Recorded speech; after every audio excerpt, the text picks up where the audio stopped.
Daddy, this is bollocks.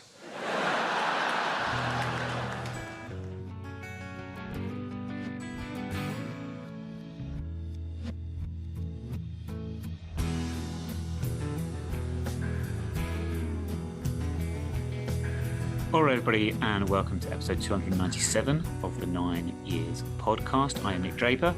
I am joined by the face of the BBC Sport website, Mr. Stuart Deakins, and we are brought to you in association with Freddie Flaxman. This week, a rather worrying, dispiriting defeat against Northampton to discuss, and lots of issues that Tuesday night has raised. Stuart, if you remember, at the start, or well, in the summer, I was apprehensive, a little bit nervous about the season coming. I felt like long winless run, team relegated, can easily generate some downward momentum. But then Johnny Jackson comes in with Terry Skiverton and signs some good, experienced players, some very talented younger players, and that allayed my fears. I thought we're not in any danger of going straight through the divisions into non-league like we have seen many clubs do over the past decade. But it's a little bit of a worry, the performance on Tuesday. I'm not saying that we're in any danger of falling through the divisions or getting relegated this season or anything like that, but there were parts of that performance that raised real alarm bells, especially in the second half. And you start to wonder if there is a problem in the club in terms of mentality. I don't know if that's what it is, or I don't know. You're just used to not winning football matches and somehow finding new and exciting ways to fail to win football matches. Like again, we witnessed on Tuesday with essentially 2 own goals. Yeah, do you know what? If goals summed up moods, or sometimes you can see goals and you go, yeah, I can see that. Like the first goal on Tuesday, just dribbled in the net, and it just looked like we were incapable. Whoever was in goal, and you know what? At the time, I was like, "Tans, what's gone on there?" And actually, I look here now and go, "Okay, it's got a deflection, but it still rolls in. It still just dribbles in the goal." And even the Northampton fans took about 5 seconds to realise. And I think there's only by the body reaction, and probably people behind the goal, do you know what I mean? You just look crestfallen. It's weird, isn't it? Because when you look at a season, I'm more looking now at the calendar year. So that's unfair on JJ because he wasn't here on those times. But I just, you think about it, one win at home in the league, and that was on the first game against Gillingham, and they've only scored 2 goals all season in the league. So it sort of sums it up, doesn't it? But yeah, I look, do you know what? I've had the since Tuesday. I struggled doing the post-match because I just felt deflated. And it felt, do you know what? One defeat, that's the one defeat that really made me angry and question things. And yes, we sat through, the early part of 2022 and we couldn't win the game anyway. But we were in League One, weren't we? It just feels we've dropped down a level. We've got what looks like a competitive budget. The club, I was actually saying to Aaron Paul, who was there on Tuesday night, maybe there's a curse on Plough Lane. And I don't remember many years ago, Barry Fryer, when he went to Birmingham, went in and pissed in each corner because apparently that gets rid of the curse.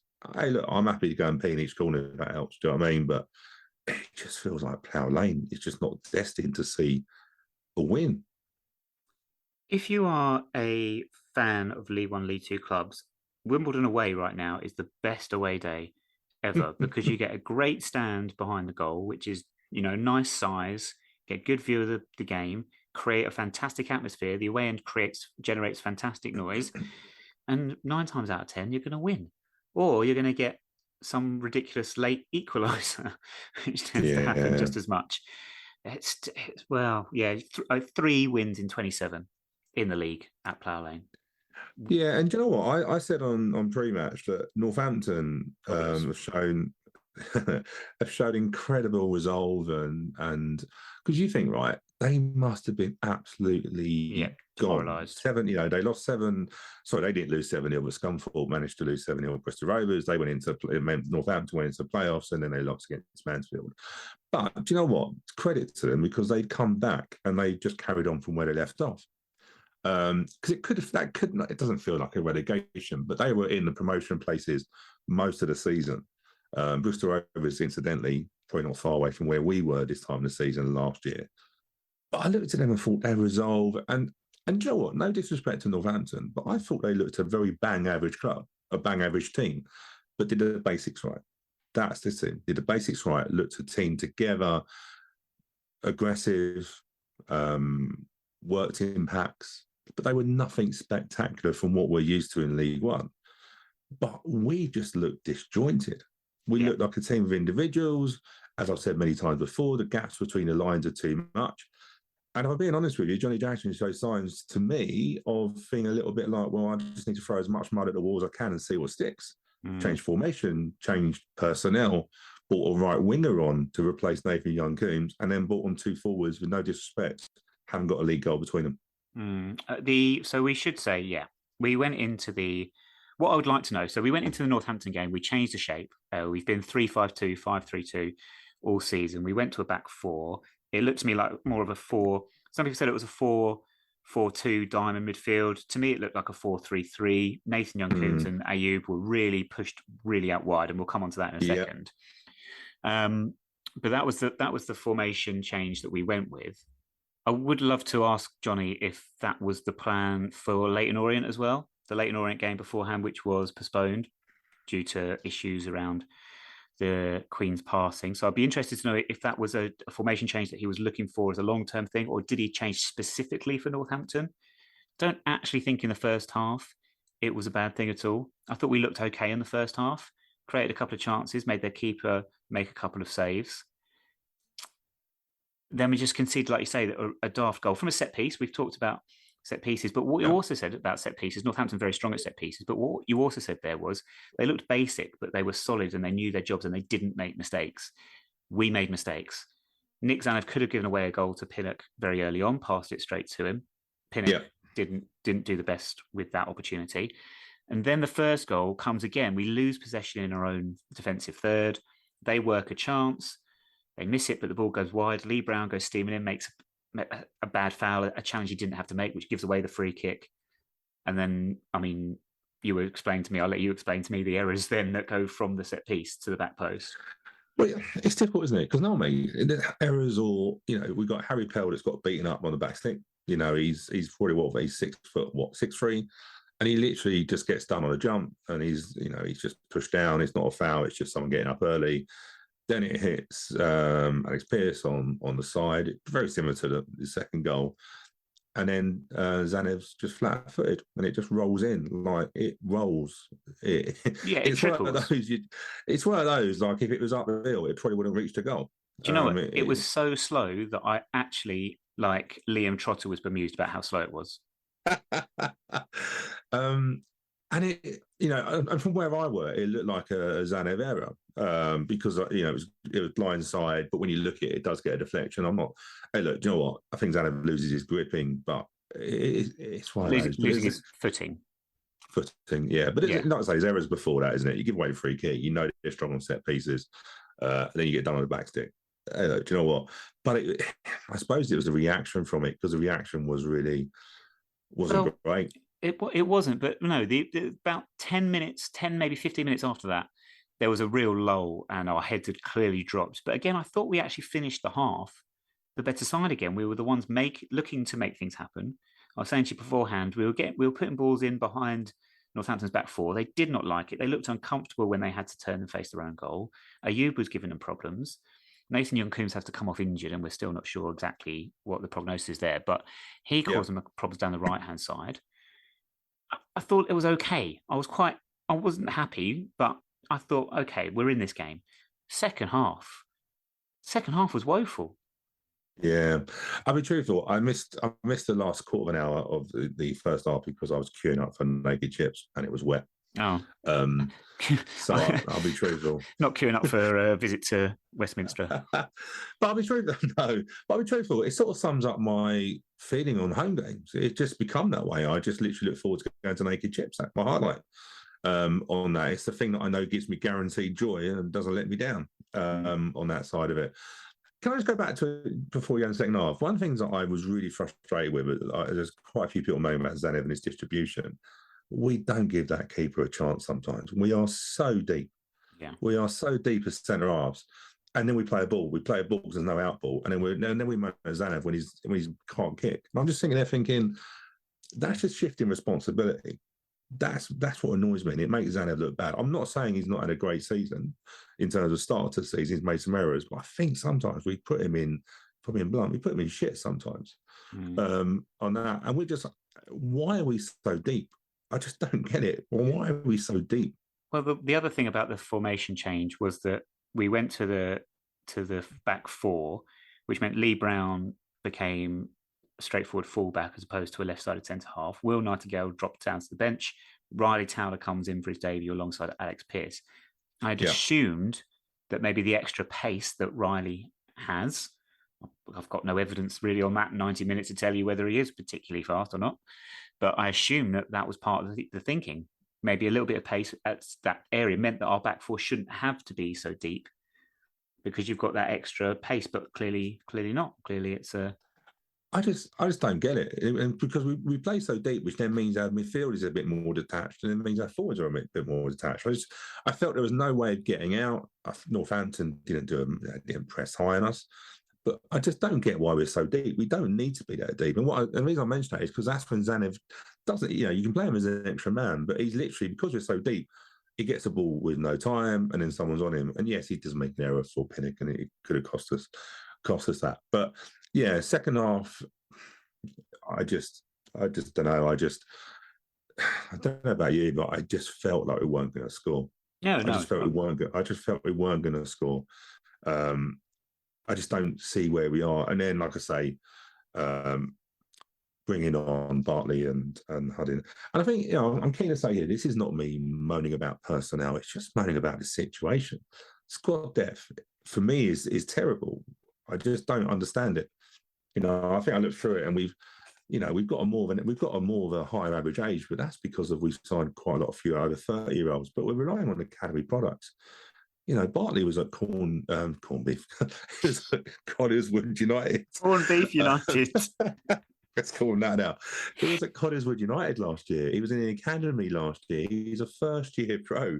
He should be out on loan, with no disrespect to him. But we've loaned out Robertson and Cosgrove to Dundee and Southend, respectively. Do you know what I mean? Is it Southend he's gone to? It is Southend he's gone to, isn't it? Yeah. But you just look at the options and the squad depth, and we've got a lot of injuries. Again, we've got a lot of injuries. And that's what I'm not saying about. I don't feel to me, the structure behind this team, I think what we're seeing out on the pitch is reflective of what's going on behind the scenes. And I'm just me personally now, I just think it's starting to get to a stage where we look terrible behind the scenes now, and we've got to start doing something about it, because this club is in a lull. I'm in a lull. I don't know about you, but I'm just resigned to this thing now. I don't even moan anymore now. I just shrug my shoulders and go, okay, that's another defeat. It doesn't even seem to bother me now, because I'm not used to seeing us win. I don't do many away games now, so that's my own fault. Source win it cruelly and play keep ball for a second half. Yeah, there's issues going on, and I think when we see with JJ and the squad depth, and I think it's just all cumulative of what we've seen for the last couple of seasons.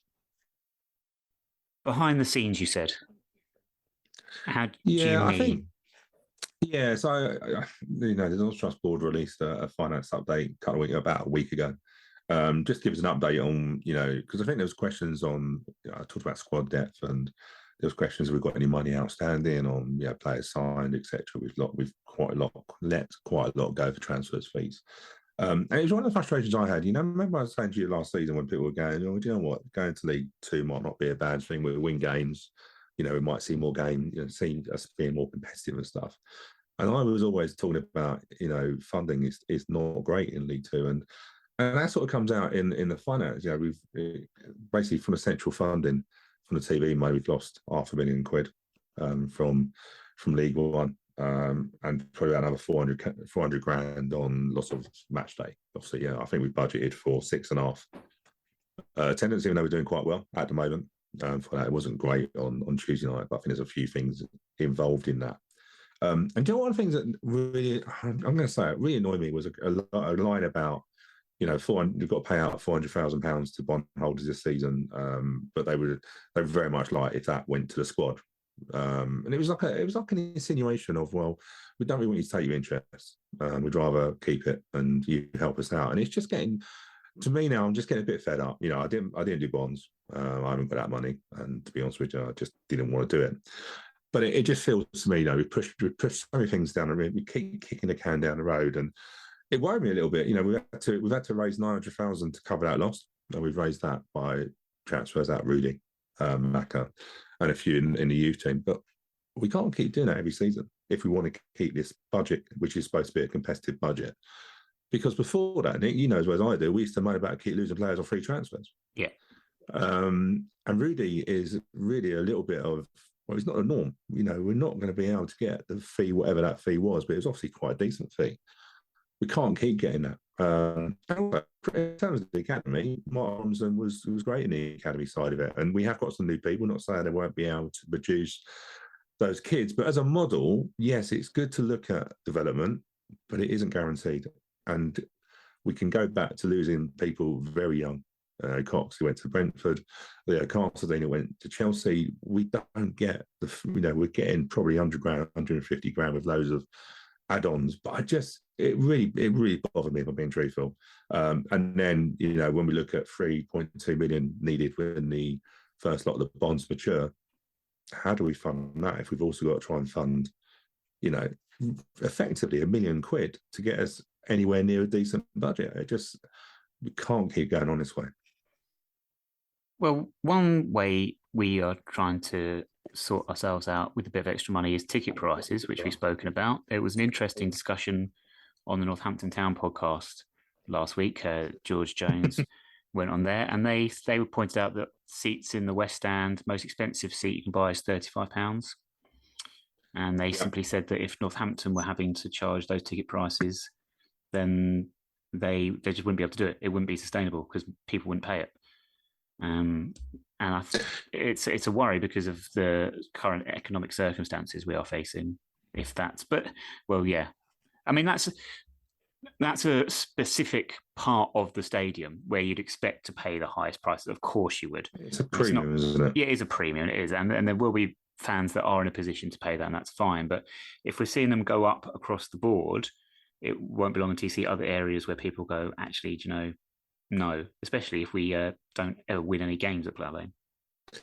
Yeah, it probably was a little cheeky from Northampton podcast, to be fair, because I think you can look at your highest price ticket. I think a lot of those are season holders, and if they are available, and it's also on the day price, so we charge this £2 uplift. Don't get it. You want to try and get people into the ground, and you charge them £2 because they can't. How does that encourage fans to decide on the day?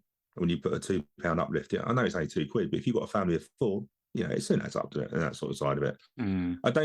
I've said before, you know, because we are owners of the club and we've got no rich sugar daddy or sugar mummy, to be, you know, correct on that sort of side of it. Sugar person. Oh yeah, well, I know. Well, let's call them. I'd like a sugar mummy. I mean, it'd be nice to have it. Okay, this isn't a therapist, Coach. Yeah, I know. I'm digging a hole for myself here, aren't I? But equally, we are. If you look at the Premier League, the biggest income is through TV money. That's not the case. The lower leagues, you go down, the biggest percentage is in your revenue. So we have to charge for the rises because ultimately that's where our funding comes from. So we were never the cheapest, and you know this, Nick. We were never the cheapest as we went through the leagues. You know, the Ryman's and the conference, and we're never the cheapest. Let's not deny that. But you know. When you get to League One, you don't mind paying the top prices for your Sunderlands coming down. It's a very competitive league, and you've got some big sides there. I suppose it's when you've got Barrow, and again, this is not us being disrespectful, but you got your Barrows, your Harrogates, your Colchester Uniteds. They're not your, when you're thinking about what you're going to pay for that. Yeah, you're not being disrespectful to them, but because you're not saying that these clubs don't deserve. We shouldn't be playing these clubs, or they don't deserve to be at this level. You're simply saying. They're clubs that are smaller fan bases, teams that will be lower in the league or table, don't attract huge casual fans to rock up for. No, and that's the thing, isn't it? So we're never going to be the cheapest. We have to pay for the gates, and that's always been the case. I remember we were chatting last season amongst us, and we were going, well, would we put prices down? And I was like, we'll level them out probably at best, because ultimately we can't. Our funding comes through from that. So I think I think we've got, and I probably stupidly the other night watched the Disney channel Welcome to Wrexham, which is obviously the documentary on. And it was just really interesting. And I'm not saying here that I want, Hollywood stars to come and put their money in. Well, that'd be nice. But it was interesting. Wrexham, a fan-owned club, they have similar restricted actions, but they absolutely bossed it. Got over, I think, 96%, 94, 96% engagement in it, which we know from back to 2-6. That's not easy to do. And resoundingly, I think 96, 97% on all the motions and Wrexham allowed their owners to come in. And it just gets me thinking a little bit. I just don't see this model. I think we're at a stage now. I think if we look at all the issues we've had on the pitch, they are reflective of what's going off the pitch. We've got a managing director coming, which has taken a little while to recruit. Supposed to have a head of football operations, but we bought a head of football in Jamie Jackson. We might have forgotten. I don't even know what he looks like. He could walk past me and I have no idea what he looks like. Coming Mrs. Doubtfire? You tell me you've met him, have you? No, I just picked a random person, first person I could think of. What it says about me that the first person I thought of was Mrs. Doubtfire is anyone's guess. But yeah. Yeah. And I think it's just, he's in until the end of January. So my thing is about responsibility and accountability, because our recruitment hasn't been great. And this is why I don't necessarily blame Johnny Jackson, because he was probably sold a certain dream when he come in. But I think behind the scenes, we are so light on people, skill sets. So again, I know a lot of people behind the scenes in the club, and they're good people. We don't have enough of them. And I just think we're starting to be found out now. These have been here for years. But of course, when you start losing, people then start looking. And we have so many gaps of skill sets and people. I mean, I do want to come back to that point because it's an important one.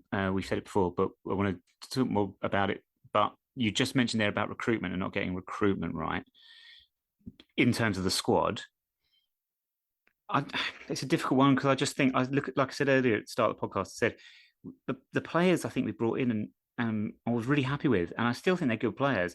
I know Chris Gunter's getting a bit of stick in some quarters, but I think you talk about players not making mistakes or making errors. I don't think he does make mistakes, or to be honest with you.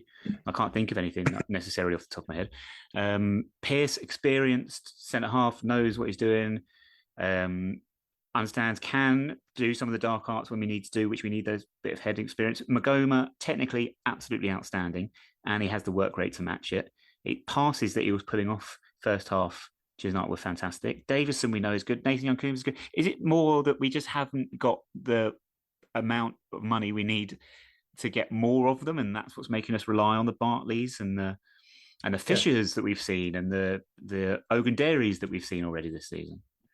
Yeah, and that's my point about recruitment. And let me drill down a little bit on that. It's not the case that we've recruited badly in terms of individuals. And I agree with you about Chris Gunter. I think he's wasted where he is. I think we need to get him in his right position. But remember we said, when we signed players in, I was saying, good signings. And when you sign players early on, so you sign Alex Pearce, you sign Chris Gunter, they're good signings, but they're better signings if you get the players coming in after that and the depth of it.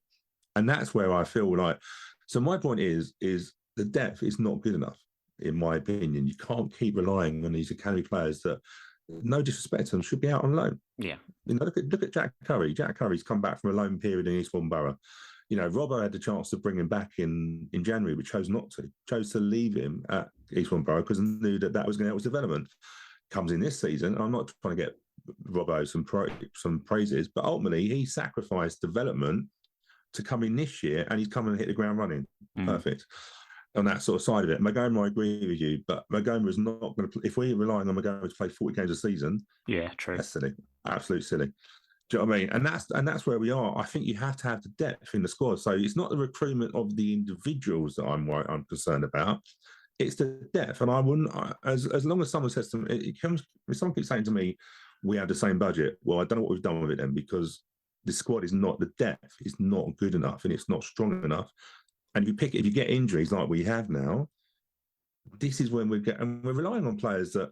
How can I ever go at Bartley when he was at Corned Beef United last season? I'm just joking.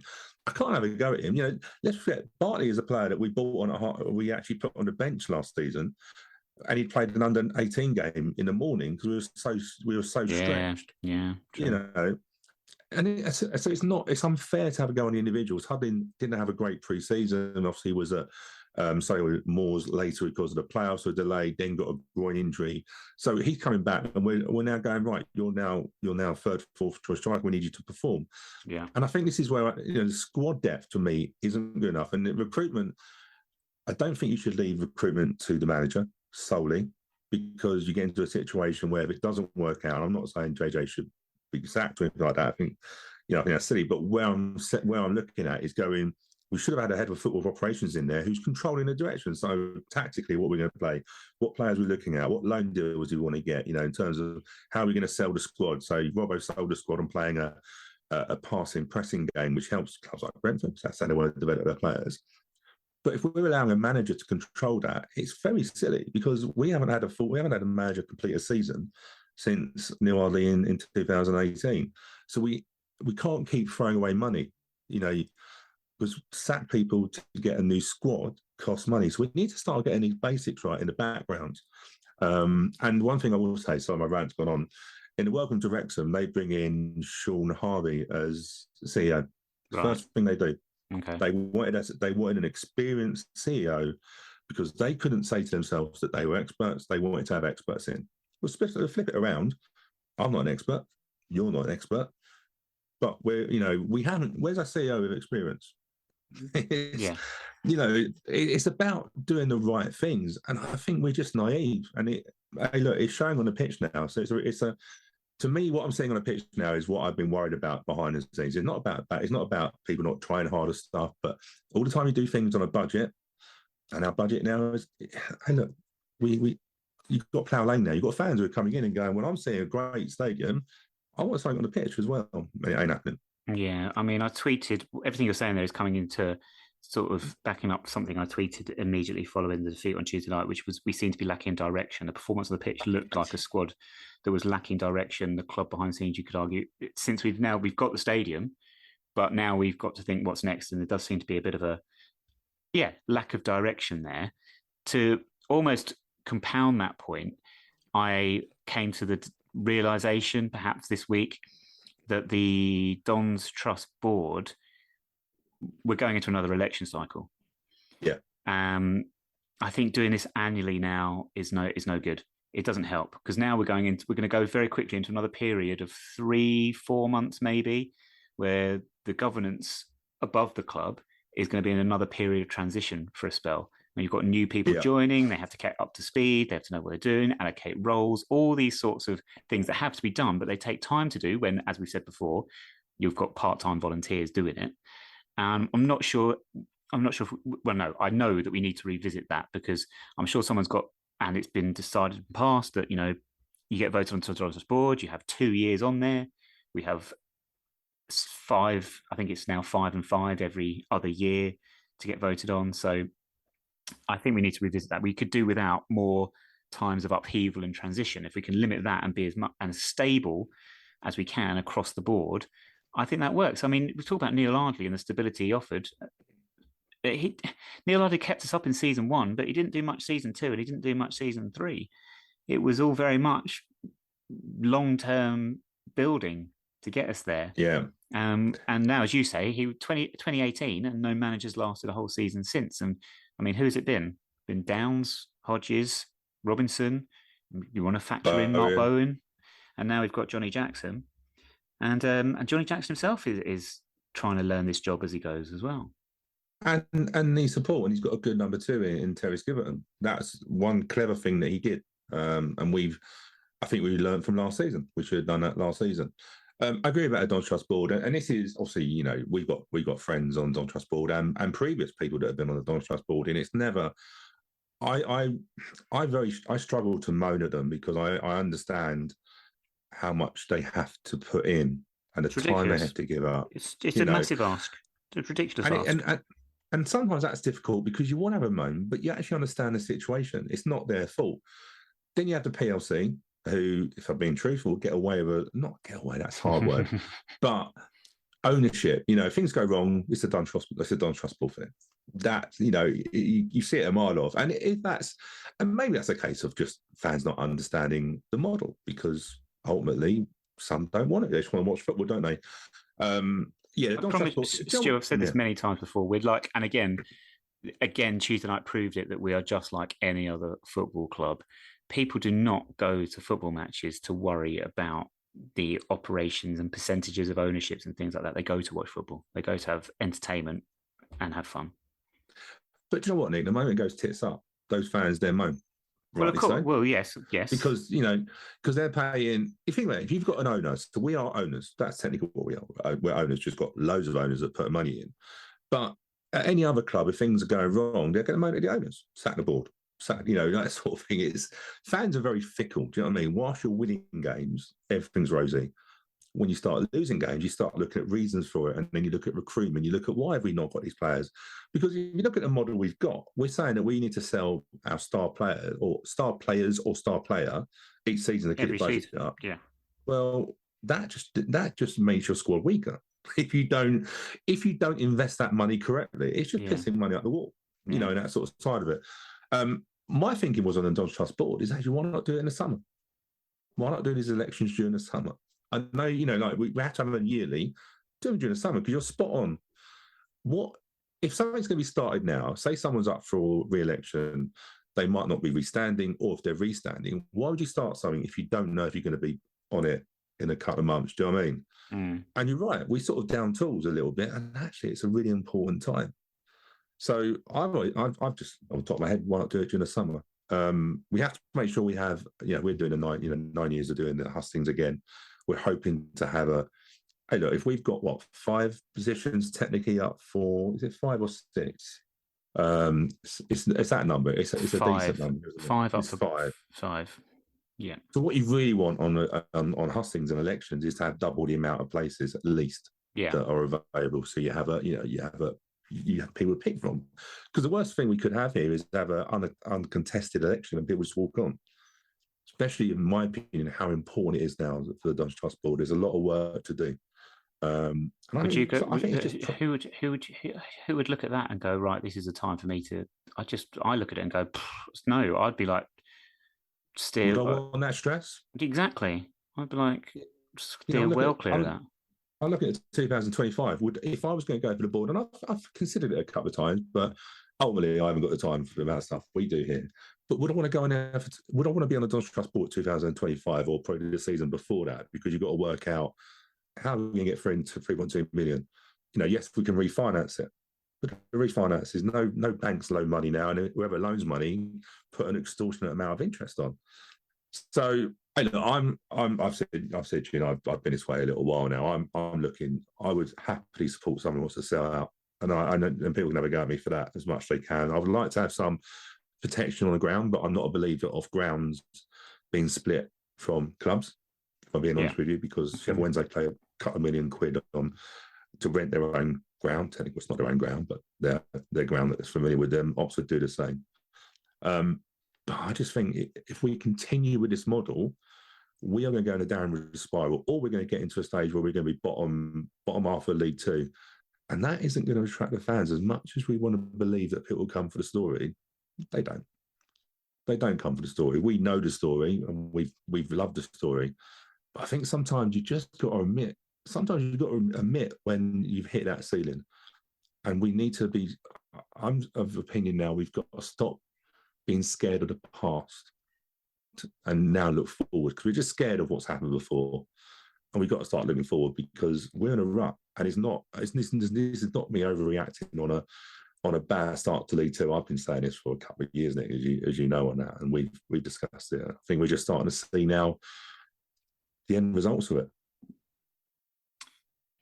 I mean, all I'll say to finish off for now is, as you say, we are in a rut. It's not just the start to the league season we've had. you don't get booed off the pitch. Well, we haven't said that yet, have we? Fewer than 10 games into a season, just on the basis of a start. That's unfortunately, Johnny is going to have that problem with the hangover from last season, and not even the hangover of last season, Stu. I mean, we had great escapes under Robbo and under Wally Downs, but by and large, for a number of seasons now, mainly watching us lose. And we had flashes of we had the great escape under Robbo. Unfortunately, no one was in the stadium to actually experience it. So you don't really live it. You sort of live it vicariously, don't you, through a screen. Wally, we had a good period at the end of the season. I mean, we weren't playing great football, but we got ourselves out of it, and you got the high of that. Robbo, at the start of last season, we were playing. Do you know what? We played good football throughout last season, to be fair. We played nice, attractive football, but at the end of the day, it didn't win enough football matches, and that's the bottom line. People want to win games. But yeah, so sorry, my point being, you don't get booed off so early into a season unless there are real greater things at play, other circumstances, like I think you've referenced really well there, and plenty of food for thought. I think a lot of people are wondering what the way forward for us is, because we don't, like you say, it might not be this season because it's really hard, but unless you arrest a slide, it just carries on and on, doesn't it? I don't know of many clubs that have been in the bottom reaches of League Two that haven't eventually gone through the trapdoor. You can't keep doing it. It's like the downward spiral of Oldham is something else. I think they got relegated from the Premier League in '95. Yeah, it would have been. I remember going to Oldham in the Premier League. Yeah, and then it was just down, down, down. I think they might have got to a playoffs once since then in any division, and then when you're consistently just finishing in those bottom 6-8 positions as Oldham were, eventually they go from Division 1. Eventually they fall down out of League 1. Eventually you fall down at League 2, and then before you know it, you're playing Dorking Wanderers in the conference and Corned Beef United. And also, at Plough Lane, we've got to maximise this place, but we haven't got the third floor's not complete. There are rumours of the education hub, which have been rumoured a little bit, but that's not complete, still there. We've got a hospitality area that we've got a massive TV that doesn't have any sound attached to it. I know that sounds silly, but that does restrict who's going to loan, who's going to hire out. And we're going through a recession. So are we going to maximise that venue on that side of it? I feel like, we moved into a new ground, and Plough Lane is amazing, but I don't think we can maximise it. And if we do maximise the income, we're going to pay that on bonds. So we're always stifled, and all I see at the moment is us kicking a can down the road. The Plough Lane bonds. There's no doubt in my mind we're going to have Plough Lane bond form or something like that. But we've gone, and unluckily we've gone through a recession and a cost of living that is going to affect a lot of people. But don't get me wrong, I was there I literally was going to my wife earlier. I was going, I've got another game. She's going, it's so expensive. Everything is going up so much. I'm going to get to the stage I'm going to have to take a packed lunch to football, be like the old kids, take my little son. It don't sound silly, but the amount of games that are coming on, I personally have got to a stage where I'm thinking, do I want to go to games? I will do, because of course we're doing a 90s TV. But I look forward to seeing my mates on that. I wouldn't say I look forward to the football, because it just feels like it's watching 90 minutes on a pitch, which reflects what it's like off the pitch. In terms of, I think I heard someone say about leadership, it might have been yourself, leadership on and off the pitch. Mm-hmm. And it sums it up perfectly. And again, let me just reiterate, this isn't about slagging off individual people. We have good people on the pitch, off the pitch. What we don't have is enough of them. We don't have the skill sets in there. Look through the squad. If you look through the back room, we have no middle management. Yeah, we have situations of an administration person reporting to Joe Parler. Yeah, in any business, multi-million pound business, that doesn't happen. But it happened because we didn't have the finances, and we've done it so many times where we've sacrificed spending money in the background to put money on the pitch, and it's now starting to catch up with us, because actually we've now got to start selling players to even budget our first team, and that's worrying. And it's not sustainable. The point you make about the TV that can't play sound in hospitality, I mean, it's really frustrating when you spend a lot of money on something that doesn't do the job you're expecting it to do. Kind of reminds me of Liam Trotter. I knew where you would go with that. Anyway, shall we move on? Let's go. do a very quick, very, very, very, very quick edition of Jackson 5. Stu, this week I looked at Northampton and I thought that's a team that we've played quite a lot over the past decade.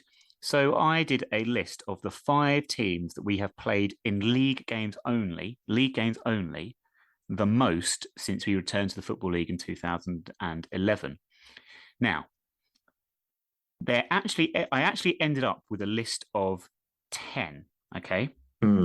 Because there's one team that we've played more than any other. One team that we've played more than any other since returning to the Football League in league games only. All right.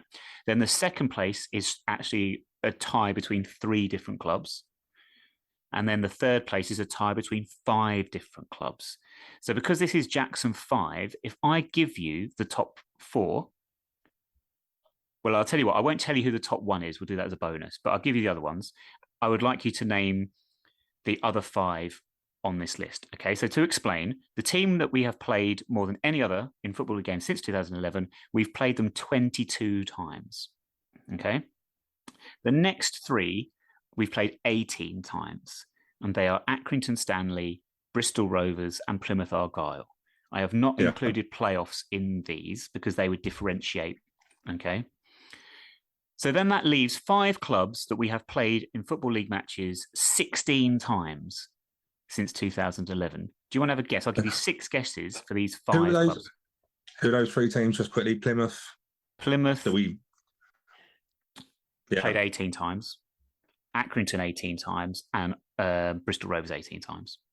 Okay. There's other thing. So Crawley?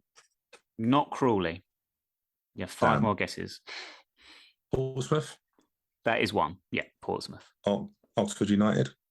I'm not going to give it to you, but they are the team we've played more than any other. 22 times we've played Oxford. So it's got to be teams. 4 more guesses. Is it? Hold on. You've said 3, haven't you? 3 more guesses. 2. You said... I said 2? I said Crawley. Crawley, yeah. So Crawley. So 3 more guesses. Who's still in League 1? Because that would be the teams that come up with us. Do you want me Cheltenham? to give... Not Cheltenham. 2 more guesses. I'll give you a massive clue. Think about why I came across this game in terms of what happened this week. Cobblers. There we go. Northampton. There we go. So that's 2. 1 more guess to get 3. Shrewsbury? Not Shrewsbury, actually. No, that's a good shout. Yeah, I would have thought Shrewsbury. It's just because the teams that obviously we played in League 2 and got promoted to League 1, it's just remembering when they got promoted. Yeah. That's a good question. I like that. Because I would have gone for the Accrington was an obvious one. Yes. Because of how many times we played. You're making me worry now, Stu, that I've not done my research, because Shrewsbury seems like a really good shout. Just because obviously they were in League 2, weren't they, and got promoted. But it's the same with Port Vale as well. But I think Port Vale would have been one anyway because of we've been separated from them for a little while. It wasn't Port Vale. The other ones on the list were Fleetwood Town. How did I not get Fleetwood Town? Fleetwood Town, Gillingham. Bloody hell! Yeah. This one might be a surprise, which is why I'm double checking Shrewsbury. Southend United. Do you know what I was just going to say to you, Southend United, because they were, obviously I know they got relegated and they're now in conference, but we did play them quite a lot of times. We did, but there you go. So there's the, that is, no, it's not. Do you know what? Shrewsbury, no. I think they just missed out. I think it's 15. So there we go. Good question. I like that. Yeah. That's Jackson 5. Last little bit of this week's podcast, a quick look ahead to Carlisle United, because amongst all this doom and gloom, Stu, I have some good news, which is Carlisle United are unbeaten at home so far this season. So they are due a defeat. They are currently 13th in the league. They've played 1 game fewer. I think they had a game abandoned, did they? Played Grimsby. Was it rained off? Right. Yeah. Yeah, that's right. So they've played 7 games. They've only lost once so far this season, and that was, I think it was to Stevenage, which Stevenage have started the season really well. Yeah, got a draw at Mansfield as well in the week. In the week. That was the first time Mansfield haven't won at home. Something like that. Law of averages. Do you know what? It's not a great game to have when you're in a bit of a rut. Let's be honest with you. It's not a great game, Nick. There's a couple of things. Travel. There's travel in there. We've also got, if you look at it, we've either side of Crawley at home in the Pizza Trophy. We go to Bradford, so we've got a really difficult 7 days, haven't we? Yeah. And it's trying to get the balance of that squad right as well. So what I mean by that is Johnny Jackson he's going to have to look at legs, injuries, and really pick a side. It's going to be difficult. I'll be truthful. If we get away with a draw, I'll be more than happy. But yeah, I would say a goalless 1-1 draw. Yeah, I'm going to agree with you. Just shock horror, 1-1 draw. But do you know what part of me, Stu, thinks? After all the doom and gloom of this week, especially on social media, especially after Northampton, it wouldn't surprise me. A nice 90th minute 1-0 win with a bullet header in injury time from Paul Osu, jumping like a salmon. When Carl Hudlin came on Tuesday, why are we cheering when he wins a header? But it's not a comedy. It's not a circus. No, it's not a circus. It's a bit embarrassing. But you say that. But then when he came on, he lined up for the restart, and he stood behind Paul Osu, and it really was the height differential was something else. There was a shadow. That was like they're trying to light us out. It was like the Great Carlisle versus Rey Mysterio. It really was. Wrestling reference there for the wrestling fans, right? We said with draw. We have to watch out though. Carlisle do have a player that so far has scored 6 goals this season in Christian Dennis, so we do have to be wary of him. And also Keith Curl is their manager. So there. Yeah, and do you know what? Last time I went there, we were talking about 1-1s and 1-0. It was 1-0, yeah. Any way you can. Was it a 4-4? Do we have a 4-4 game there? When I went, it was a 4-4. We went for the 4-4, didn't we? Yeah, but I think we had a 1-1 after that. Okay. Did Adi Aziz score like the equal? Yeah. Do you know what I mean? Yeah, those are the days, isn't it? I love Adi. Can we just sign Adi Aziz back? He looks very grown up now. Like he's old. Let's just sign him back. Okay. He's a forward. He's a forward. Main takeaway from this week's podcast is that Stu thinks that Adi Aziz is going to rescue our season. So there you go. He can't have lost pace. If he has lost pace, he's still going to be quicker than most of us, isn't he? Yeah, well, no, I'm going to say nothing. Saying absolutely nothing. Also, no, that's it. Let's call it a day there. I was going to let's reference it anyway. The Northampton manager got a booking on Tuesday night.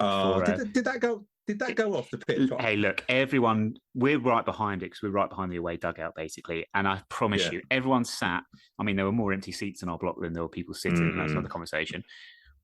It looked off the pitch. It's just the way the ball was spinning and stuff. If I was in his position, I'd have done John Brady. I'd have done exactly the same.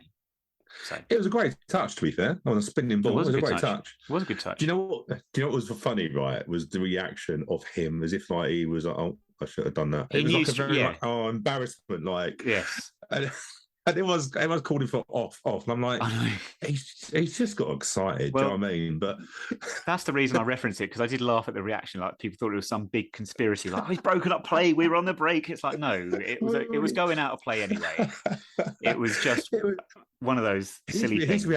His reaction was hilarious. If like, oh, I should have done that. And I say that. Have you said I was watching Chris Wilder and Steve Morrison got into a bit of a kerfuffle on in midweek. Basically, the ball had gone into the Cardiff winning 2-0. The ball had gone into the Cardiff dugout. Obviously, no one wants to touch it. So Chris Wilder went and got it, and on the way back, gave Steve Robinson a cuddle. And Steve Robinson then started moaning and saying, "Can you book him?" I'm like, "Steve Robinson on the pitch would have laid him out." Nice. Do you mean Steve Morrison? Steve Morrison, sorry. Yes. He was a forward that could help himself. Yeah. I'd pay to watch a fight between Wilder and Morrison. I think it'd be great. It was just hilarious. That both got a booking, both looked a little bit like sheepish of like, why are we doing that? We're old now. We shouldn't be doing that. And like I say, that was the reaction of the Northampton manager. But yeah, it's this pantomime thing, isn't it? Why do we want to get players sent off all the time? And can we stop cheering when Hudlin wins a header? Come on. He's not a circus act. It's embarrassing. It's like the old equivalent of a goalkeeper making a mistake and then catching the ball and everyone goes, hey, Yeah, I that's his job. think we might have had that one as well on Tuesday night, but okay.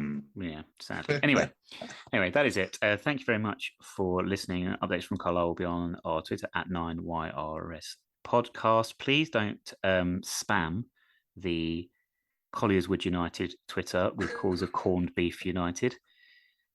I did use the term spam there for effect. Yeah, I was just trying to save people's bacon. I'm not getting involved in this. Alexa Bliss, back first, smell last. 2 + 2 = 4. We will speak to you again next week.